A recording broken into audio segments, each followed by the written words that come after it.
जिले के 9 मनोनीत 20 सूत्रीय सदस्यों को हम पार्टी के नेता राजेश रंजन ने किया सम्मानित।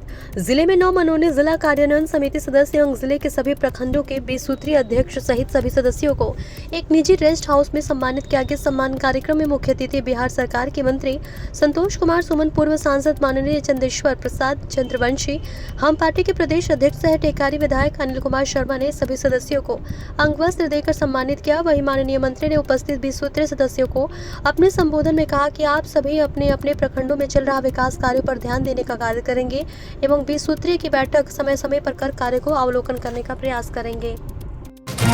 यहाँ पे एनडीए सरकार ने माननीय मुख्यमंत्री जी ने प्रखंड स्तर पर भी गठन कर दिया गया है, राज्य से प्रखंड स्तर पर। तो निश्चित तौर पर जो लोग चुन के आए हैं एक जवाबदेह पद पर भी हैं और समाज के लोग हैं और सभी वर्गों का प्रतिनिधित्व करते हैं। तो विकास में उनकी भूमिका होगी प्रखंड स्तर से लेकर राज्य स्तर पर, और जो भी कमियाँ भी होगी विकास में कहीं पर है चाहे किन्हीं के द्वारा कुछ प्रकार को अपने स्तर से कर सकते हैं। एक तरह का हम समझते हैं कि डेमोक्रेटिक सेटअप में एक बहुत बड़ा अहम रोल है इनका, एक चेक एंड बैलेंस का काम करेगा, विकास के रफ्तार को तेज करेगा और जहाँ पर कुछ गड़बड़ियाँ भी पाई जाती हैं उनको इन लोग सरकार की नज़र में लाएंगे, तो अधिकारी की नज़र में लाएंगे। तो ये ओवरऑल हम समझते हैं कि चुनाव को आप देख के नहीं देखेंगे, लेकिन ये समझ चलने वाला कार्यक्रम है। मैं आपके माध्यम से माननीय मुख्यमंत्री जी को, माननीय उप मुख्यमंत्री जी को धन्यवाद देता हूँ। उन्होंने जिस तरह से पूरे बिहार में गठन किया है, निश्चित तौर पर इस इनके कारण इनके सक्षम जो व्यक्ति हैं जो हर पार्टी से हैं, इनके प्रयास से विकास की गति तेज होगी और बिहार एक नया आयाम मिलेगा। सर, कई सर्वे रिपोर्ट आई है जिसमें मुख्यमंत्री नीतीश कुमार की गिरावट बताई जा रही है, लोकप्रियता में गिरावट है। अब देखिए, सर्वे रिपोर्ट मैंने नहीं देखा, उसमें मैं टिप्पणी नहीं करूंगा, लेकिन मैं इतना ही जानता हूँ कि माननीय मुख्यमंत्री श्री नीतीश कुमार जी बिहार को उस समय सुशासन ले गए जब हम जंगल राज इसको कहा करते थे। इस समय हमारी माँ बहनें बेटियाँ शाम में नहीं निकलती थी और उनके आने के बाद एक एकाएक चेंज आया और एक बदलाव आया बिहार के प्रति लोगों की जो सोच थी उसमें बदलाव आया।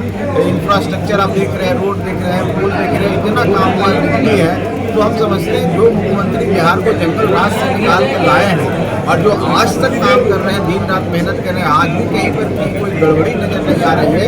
तो लोग बोलेगा सर्वे में क्या कहता है उससे कोई फर्क नहीं पड़ता है, लेकिन आप वही सर्वे को देखिएगा तो कहता कहीं नजर आ रहा है कि एनडीए की सरकार बनेगी। लेकिन ये सब होता है और हम समझते हैं कि 25 में हम भारी बहुमत से, और हम समझते हैं सब रिकॉर्ड तोड़ने जा रहे हैं। हमारा जो नारा है 225 उससे कहीं ज़्यादा, और एनडीए की सरकार बनेगी और माननीय मुख्यमंत्री जी चुनाव होगा। जिस तरीके से आपने हमला किया है और हिंदुओं को चुन कर मारने का काम किया है, क्या कहना चाहेंगे, किस तरीके की कार्रवाई की आप मांग करते हैं? निश्चित तौर पर हम लोग के लिए एक चैलेंज है और जिस तरह से घटना घटी है और जो उस घटना में हताहत हुए हैं और जो उनकी मृत्यु हुई है उनके प्रति हम संवेदना व्यक्त करते हैं। ये चोट किसी एक व्यक्ति और किसी धर्म पर नहीं है, हमारे भारत पर है, हमारे भारत की अस्मिता पर है, हमारा गौरव जो हमारा इज्जत पर है।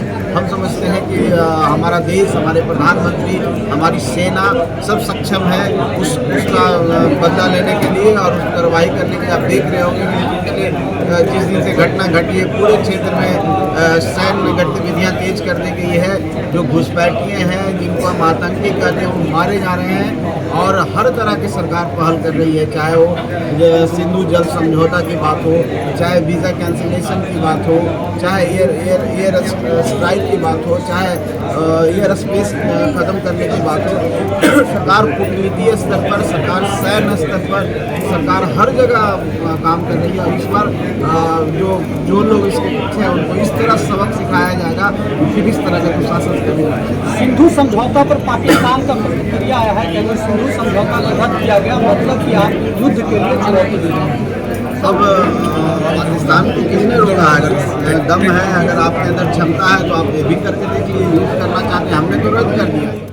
इधर भावुकी दे रहे हैं, आपसे बोल रहे हैं, अगर कोई दम है तो आप करके देखिए। अब हिंदुस्तान वो वाला नहीं रहा, नेहरू जी वाला।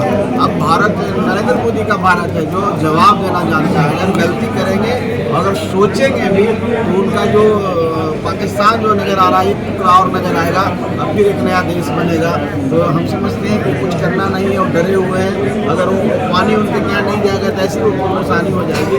तो ये सब कूटनीति होता है, उनको करने से कुछ नहीं है, लेकिन भारत जवाब देगा और निश्चित तौर पर का जो मनोनयन हुआ और अध्यक्ष उपाध्यक्ष के रूप में, उसका मुख्य उद्देश्य था सरकार ने कार्यकर्ताओं को सम्मान दिया और सरकार जो है इसके माध्यम विस्तृति के माध्यम से जो जन समस्या है उससे अवगत होना चाहती है और अपनी योजनाओं को जन जन तक क्रियान्वित करवाना चाहती है। क्योंकि विस्तृति के जो सदस्य होते हैं, अध्यक्ष होते हैं, वो सरकार और प्रशासन के बीच की कड़ी होते हैं और जनता के बीच का, उसके माध्यम से वो सरकार की योजनाओं को लागू कराते हैं। और दूसरी बात होती है कि जन समस्या जो है उसके जन समस्या को सरकार को अवगत कराना है, यही इसका उद्देश्य है। आज आप सम्मान समारोह रखे थे, इसके पीछे वजह क्या है? इसके पीछे वजह यही है कि नव मनोनयन जो हुआ है विस्तृति सदस्यों का, तो चूंकि प्रखंडों में भी हुआ है, जिला में भी हुआ है, एक दूसरे को सभी लोग जान नहीं रहे। तो इस कार्यक्रम के माध्यम से हम लोगों ने सोचा कि सभी लोगों को एक जगह पर ला करके प्रखंड के सभी विस्तृति सदस्यों को और जिला के सभी प्रखंडों के विस्तृति सदस्यों को, ताकि एक दूसरे को जान सके, जहां कोई कठिनाइयां हो आपस में एक दूसरे से वार्ता कर सके। और सरकार का जो सिद्धांत है, सरकार का जो कार्य स्वरूप है, उसको क्रियान्वित करा करके 2025 में 225 का जो आंकड़ा है उसको छू सके और उसके लिए कैसे और प्रयास किया जाए उस पर पहल हो। जहानाबाद में आप लोगों की किस तरीके की तैयारी है 2025 को लेकर? बिहार में कहिए, जहानाबाद क्या उससे अलग तो है नहीं। जहानाबाद में भी बहुत मजबूती से एनडीए की सरकार बनेगी। मतलब 3 विधानसभा है, तो इस बार तो लगता है कि कहीं से कोई चूक नहीं होगा। जनता ने मन में ठान लिया है कि एनडीए की सरकार को पुनः बहुत भारी मतों से विजयी बनाना है, सरकार बनाना है। तो 3 में 3 सीट जहानाबाद से इस बार जनता के मन में है एनडीए को। ऐसी ही और खबरों से हमेशा अपडेट रहने के लिए चैनल को सब्सक्राइब कर लीजिए और वीडियो पसंद आया हो तो लाइक और शेयर करना ना भूलें।